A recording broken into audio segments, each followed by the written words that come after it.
Welcome to Kamversations with me, Joanne Kam.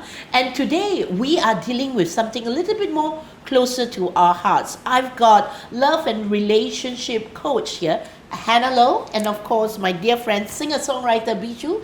And today we are going to be discussing love, relationship, and how to heal from all that. So Hannah, tell us a little bit more. I mean, you've done so much. When I first met you, you were a TV host. That's right. Yeah. You were a model. Yeah. Then you were singing and doing some MC. Mm-hmm. And then the next time I meet you again, we were talking about healing, love circles and all that. And now you're a professional love and relationship coach. How did this journey come by? I know, it seems like quite a turnaround. Yeah, like exactly. It's like one happened? thing you're doing that, like, hey, okay. Yeah. Yeah. Well, I mean, if I could tell you what the starting point was, I wish I could. I don't really know what that first starting point was. But what I do know is like that point in my last relationship. All right. Where I realized how much pain I was in and I didn't understand what to do about it. Okay. Like I just had no idea like where to even start. But I also felt so low. It was one of the lowest points in my life. Mm-hmm. And I really wanted to figure out, how did I get here? Why is this breakup so devastating to me? Why is this relationship literally feel like it's torn my life apart? And how long were you in that relationship? Was this a toxic relationship? No, I wouldn't say it was toxic, but I would say that my relationship, the way that I was in the relationship was unhealthy. Okay. Yes. So are you allowed to elaborate? Do you want to elaborate? Yeah, no, okay, totally. Well, don't worry, because Bijou, the reason why Bijou and me are here is because I've look, we all have I have different unhealthy types of habits. relationships that I need to deal with. Yes. Bijou being a songwriter, and if you hear the songs, it's all very chirpy, very lively, very hopeful. I'm sure you've been in a relationship where you need to get over as well. We all have. We all have. Okay, let's hear about yours first, and then we'll delve with Miss Orange hair in a while. I love your hair, by the way.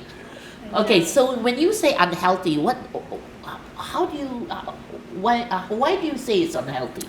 Well, what I realized is I was treating him almost like an addiction. So you know how you can be, obviously people all know you can be addicted to drugs, you can be addicted to some sort of food, but actually what I was addicted to was his attention and to his love for me and what I perceived as love. And so I knew that it was an addiction, it was because I would get a certain amount and be like, oh, okay, I'm okay, of his attention, because he would travel around a lot. So, I see. So any little attention he gives you or the time that he spends with you, you kind of lap it in and use that to sustain you for the times that you don't see each other. Exactly. But then, what would happen was that the times that we wouldn't see each other or the times that he wouldn't be able to give me that attention because he had a 3-year-old child at the time. So, and he had a thriving yoga business, so he was really stretched thin, so he couldn't give me much attention. I was in a foreign country at the time. I was in the States, so I had to really fend for myself. I had nobody else really around. And so his attention became so important to me that when I didn't have it, or when there became these long periods where I was like, I just need, a little bit more, and then I'm okay, I started to realize there was this pattern, of needing either his physical touch or just his love in some shape or form through a phone call, and then I would spiral. But wouldn't that be normal for any relationship? I mean, you want to be reassured that you are having this commitment together, and it's a commitment that it's both working out to perhaps that ultimate goal. So naturally, if you don't see each other a lot, you need to find some form of communication. Have you ever had something like that in your relationship, Bijou? That is so hilarious. Is it? There's no coincidences. Because I actually just started seeing someone. All right. And he's got a crazy life too. And he's not in the country right now as well. And then I think just last night we were talking and he asked me he explained, this is what is going on, and then he says, I hope you understand, but if it gets too much, let me know. And I told him, I said, I do understand what's going on, and as a caring partner, you don't want to add to someone's burden or be like a chore for that person to think of. But you can't help feeling Like you want unwanted that, or yeah. rejected or whatever. So I told myself like, what would be okay for me? What would be acceptable? So I came to the point where actually 20 minutes a day of your undivided attention is enough. But what if they can't give you that 20 minutes on perhaps one or two particular session? I think it's fine if we talk about it like, hey, you know, today's a little tough. I don't think I can do this. Is that okay? But to not disappear. So I'm also learning how to be a bit more vocal about what I want and need and not be ashamed or shy or afraid of saying this is what I want and be afraid of that person saying no or losing that person. Because I think I've come to a point where if this is what I need and I communicate it clearly without any mind games or, you know, passive aggressive shit, and if I communicate it and that person can't give me that, then it's up to me to decide, okay, am I willing to put up with this or shall I walk away?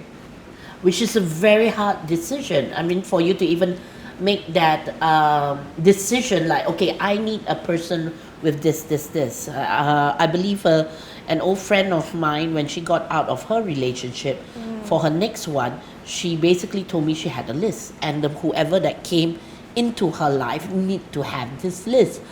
For someone like me, my list is maybe 3 or 4, which equals to perhaps you look good, you smell good. You're a simple person. I'm very simple, Yeah. but I'm actually not, because those are the ones that don't even last perhaps a week, you know. So Interesting. Maybe you should relook your list. I Joanne. think I should relook and have 20 checklists. Why not? I mean, I feel like standards are not something to say like, oh, you know, if you don't fulfill me, oh, bye. It's not that kind of petty cattiness, but rather saying that I've been through this much. I know now this is what I need, and to take care of myself, my heart, and be in a healthy relationship, this is what I need.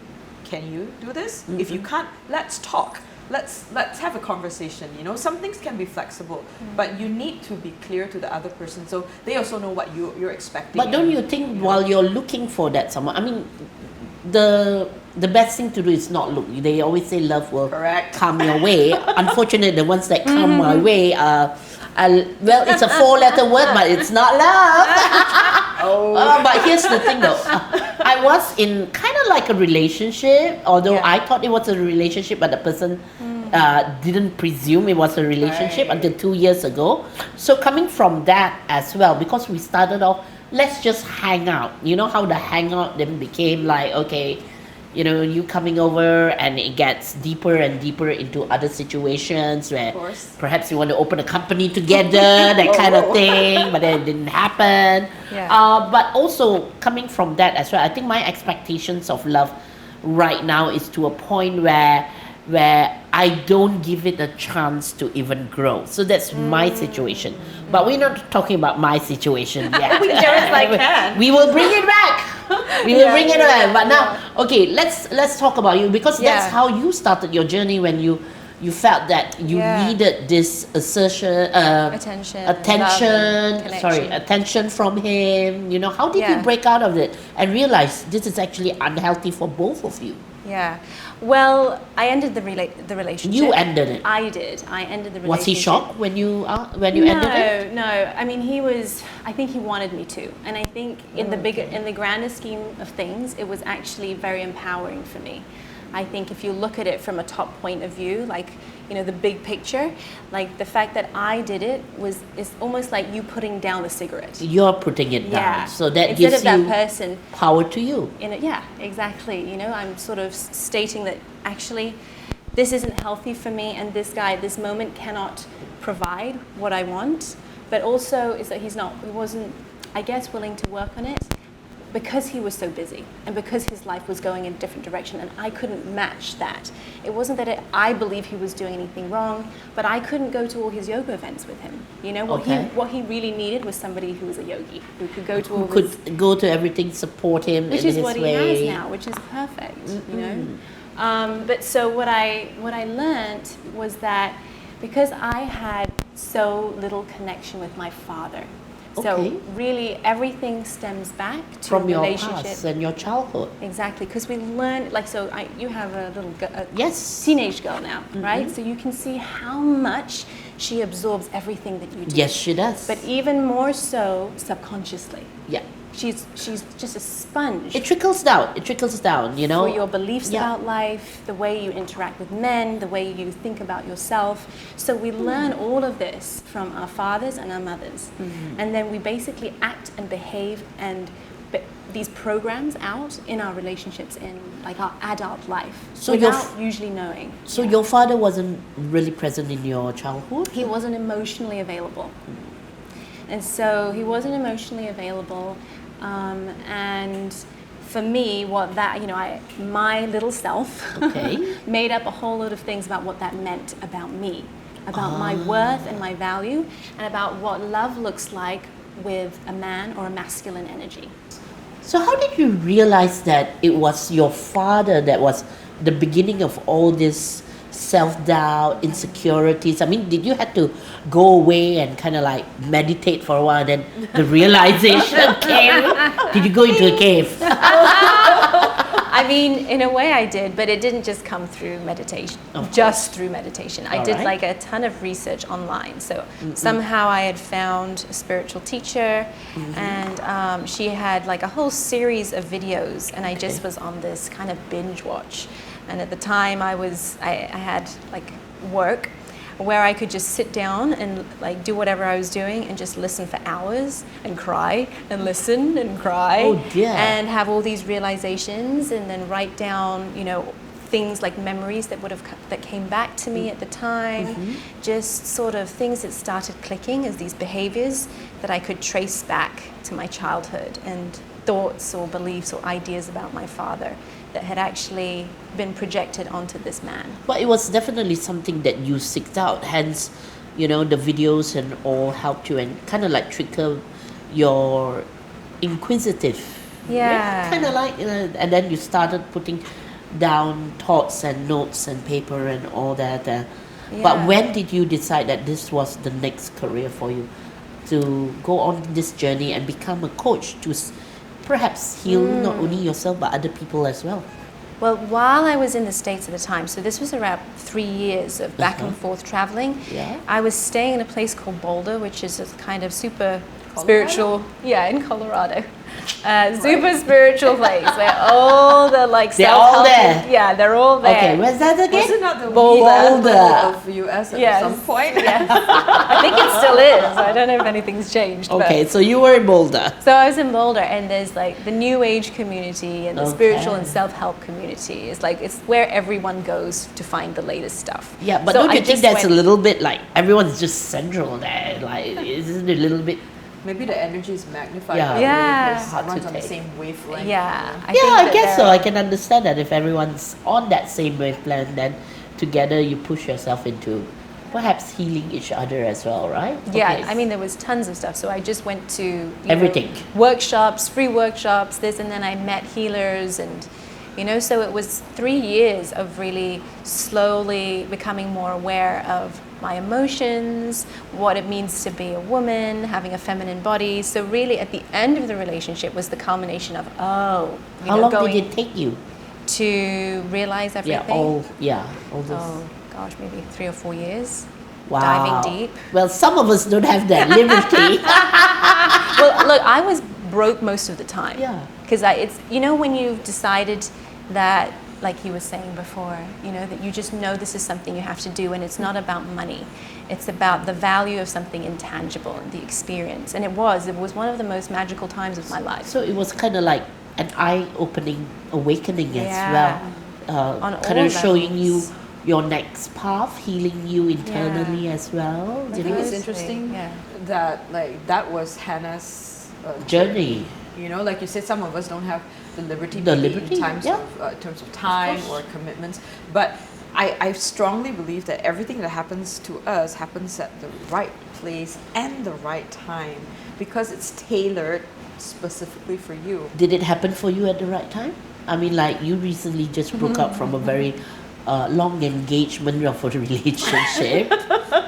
Yeah, I believe it's been a so. while. It was a while, but Yeah, I was in a 5-year relationship, and we ended it last year in March. I think so. I think definitely. Sometimes you think like, oh, if I met this person at another time, another place, yeah, but you weren't meant to meet that person at that time, at that place. This is the here and now Yeah, Correct. that totally. you cross paths, and it's up to us to kind of really just like, it's so hard to not be afraid of the future and not cling on to the past and Correct. be present. Yeah. well, like, I think part of the reason why we all cling on to the past is because the person is there, then and there. It's like what you said. You ended it because you knew that it wasn't going in the same direction or the direction that you wanted. And it was also part yeah. of this breaking the habit kind of thing. Yeah, correct. But it's also realizing that you're brave enough to stop all this and like, because the fear is always like, what if I don't get anyone else? What if this is the only person that understands it? absolutely. What if I cannot get better sex than this? all those thoughts, all big those questions. thoughts, all those thoughts, right? Yeah. Like, okay, let's talk about coupledom as well. There's always every time when I listen to relationship coach, they say you must find someone who's your equal. Your goals must be in the same direction. Has there been a case where you think the person is your equal, but it's not, and you move in different directions, but you still maintain a relationship? Do you think that can still work? Oh, as in you change directions? in Yeah, you terms of your change life? directions along the way. Like perhaps, I mean, there are some couples who are not in each other's life, but are with each other. I mean, I think, honestly, from what I've been through, I think that there is a limitless amount of ways that you can be in relationship. And I think a lot of the problems is us confining and trying to define what's right, what's wrong, what I should have, what I shouldn't have, what I deserve, what I don't deserve. And that like puts this limit on what you can experience, because it's like, well, I want to avoid experiencing this. I don't like this. I want to make sure that I'm safe. And all of those things are from fear. And so if your intention is only to run away from your fears, it's actually that very thing that you attract, because underneath your subconscious is saying, I'm afraid, I don't want this to happen. I'm so afraid, but you're sending that out, you're going to get the same back. Versus, you know what, I'm open. No matter what life brings me, I'm open, and if it shows me something I don't like, can I be open to how I feel about it? Rather than being closed to, you know what, I don't want this to ever happen again. Because the moment you say that, you attract that experience, because it's trying to teach you something, that however you feel isn't bad or wrong or as scary as you think. It's more about you sort of being open to it and feeling every spectrum of emotion, so that joy becomes more, alive, happiness feels so much more fulfilling. Well, speaking of spectrum, Yeah. Vishu, I want to ask, spectrum of emotion. This is a very nice catchphrase. You're a singer, you're a songwriter. Obviously, a lot of your emotions go into making your songs, putting words into paper. This recent, how would I say, perhaps breakup from your relationship, has it taught you anything? And do you take from that relationship and move it to your songs? I think if you have a chance to listen to my music, it literally is a wide open book of my life. Like, and it's interesting that Hannah talked about, feeling everything, and then the aliveness of joy and all that. And one thing I feel like, I read this recently, saying that, pain, we're all so afraid of pain, but it is pretty much the opposite side of the coin. One of my favorite poets, Khalil Gibran, he has that wonderful book, The Prophet, and then in there he talks so much about how something that gives you joy is the thing that will give you sorrow, because it is all balanced on a scale, and he says the pain of the wood that is carved into a cup means it has more depth to hold joy when you receive it. So one of my favorite poets, Khalil Gibran, he talks about how like the wood feels the pain of being carved, but the pain that wood felt gives it the capacity to hold you know, that amount of joy. So I feel like when we go into situations where we're always chasing after the pleasures, but like so afraid of the pain, but it is just a natural part of the whole experience. Once you feel pleasure, you have to deal with the pain that comes with it. It's just part of it. It's just part of life, Pain you know. is part of You're not life. going to tell a kid like, oh, you know, everything's going to be perfect and happy when you grow up. You don't, because that's not true. And the pain, I feel, always tempers you, always makes you realize exactly how strong you are, you know, and how much depth you have to your being, makes you know yourself better.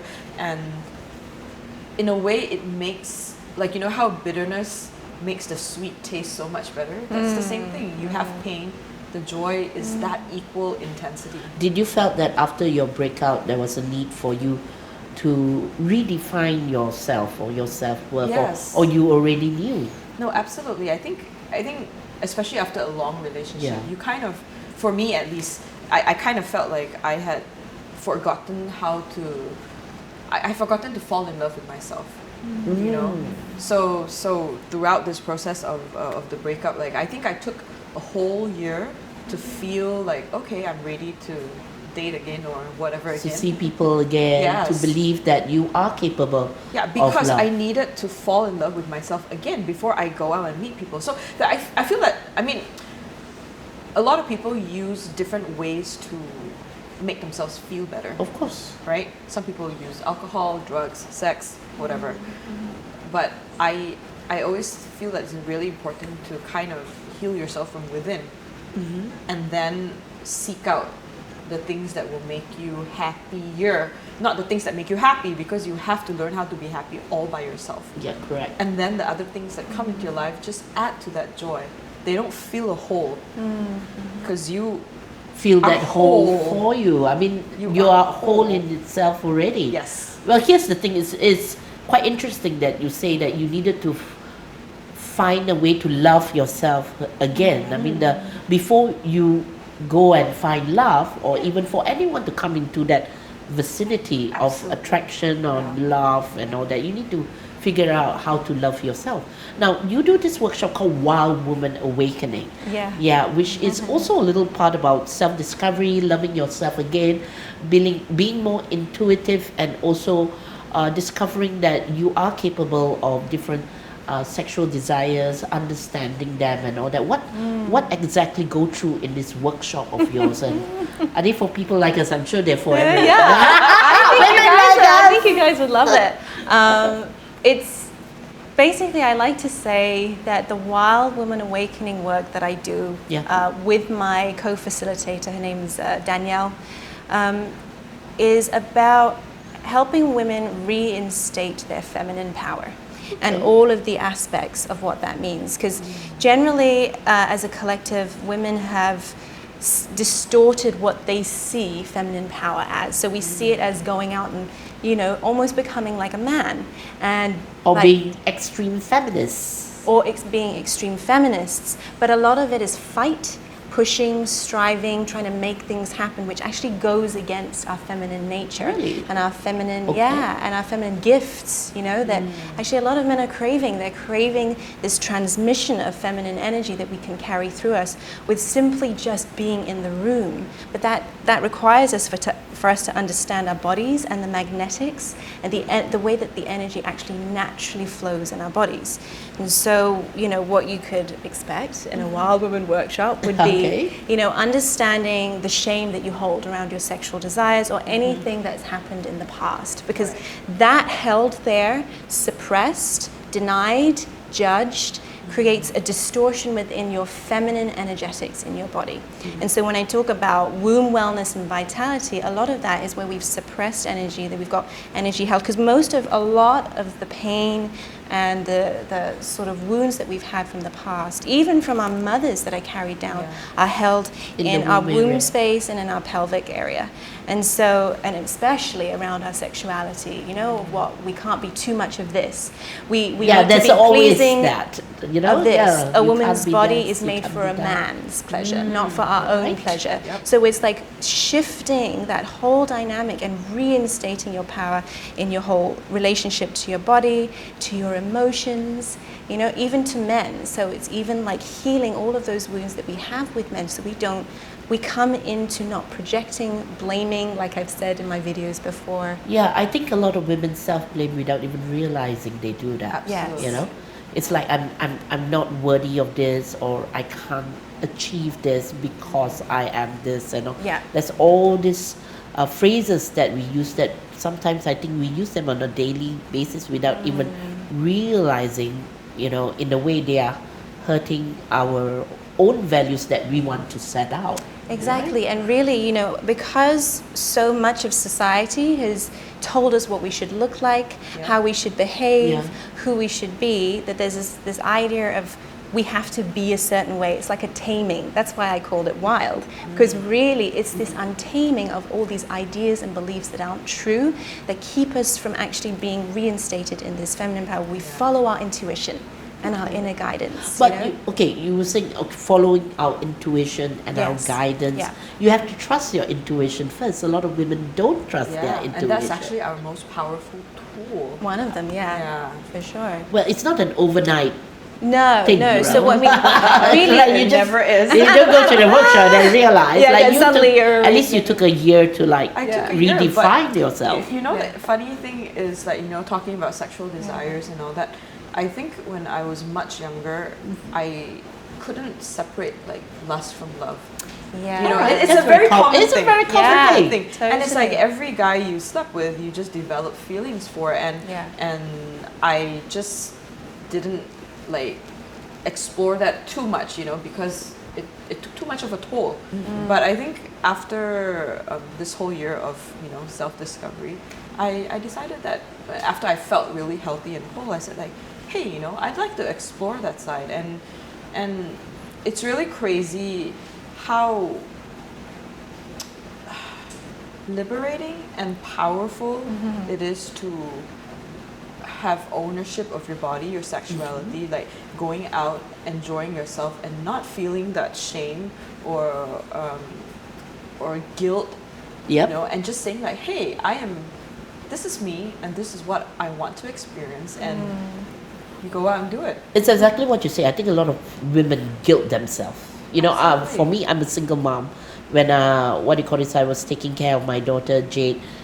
The first 5 years, there was so much guilt, but I also had to go out and work and earn a living, and it's guilt upon guilt about not being there, not having enough time. You know, all this pile up, and I think this guilt also transpired to relationships that I have with men and perhaps with some friends as well. And I guess what would be the first thing that we need to do to realize that, to kind of like wake up from this, you know, vicious circle that we keep putting ourselves into, the self-guilt? You know, what would be like your advice or your tip for women to start rediscovering themselves? They have to try and wake up one day and realize, right? Yeah. Hard to say because everyone's different, but really the first thing is awareness. If you don't think you have a problem, then there's nothing really much you can do. So it's the awareness that something is not working, you know, that there is stuff there that you know for whatever reason doesn't feel right and that you want to shift your life. So first is awareness. And then once you have that awareness, is to find a teacher, find somebody who's done it before. Like I cannot really, you know, recommend that enough because that's really how I did. So which means you go onto the net and perhaps what do they look for? Okay, let's say if I want to heal myself, right? I mean, you work with a lot of healers and all that. Perhaps there are some women who are not so in touch with the healing community. What do we type in? How to recover from a breakup, or like what do we look out for? And how do you find the right teacher for you? Well, I say one of the main things about a really good teacher is they teach you how to heal yourself. So they should never make you dependent on them for your own healing. So if, you know, that's one thing. The other thing is look to see how they are with their own life. So if that person is talking a lot of talk but not walking the walk, that's a sure sign that a lot of what they may be saying, you might want to question. Yeah. Because for me, one of the best healers are the ones who heal themselves and who are open about, you know what, this is actually where I am, this is what I'm working on. You know, so that's the other thing. I felt like, Yeah. Maybe you can say you know, something. I think it all comes down to us feeling like we deserve to be loved. We deserve happiness. We deserve success. You know, and a lot of us, a lot of times feel like we're not worthy somehow. So there's this thing that like a self-affirmation exercise is so simple that I used to do that has helped me tremendously. And I wrote a song about it, which is going to be released next year. Oh, next year only, so we don't get to get a preview of it. But basically, I just every morning when I wake up, Okay. you know, when I'm brushing my teeth, whatever, I just look at myself in the mirror, like dead straight into the eye, and you'd be surprised at how many people can't actually look at themselves in the mirror, you know. But do it, and I repeat these 4 things. I say like, I am soul, that's my true identity. I am beautiful. I am loved, and I am enough. So I keep repeating these 4 things. Sometimes, some days you might not believe it, because you know you're struggling. But the more you say it, the more you repeat that to yourself. And the more affirmation you get from yourself. Yeah, it has worked like magic for me. Actually, it's like if you know, magic pill. But And with that, we would like to let's all do the 4 magic words that you mentioned together, and Alright. perhaps end this on a very positive and love note. And on that note, I want to close with Bishu's affirmation notes to ourselves on a daily basis. Bishu, why don't you take us through? sure. So repeat after me. I am soul. I am soul. I am beautiful. I am beautiful. I am loved. I am loved. I am enough. I am enough. I am more than enough. Like, I mean, And with that, thank you for being with us on this episode of Conversations. Hannah and Bijou, thank you so much for being here. And for those of you who want to have a look at more of their work on Hannah's website as well as Bijou, I'll be putting the link right here. Thank you so much, and see you on the next episode of Conversations.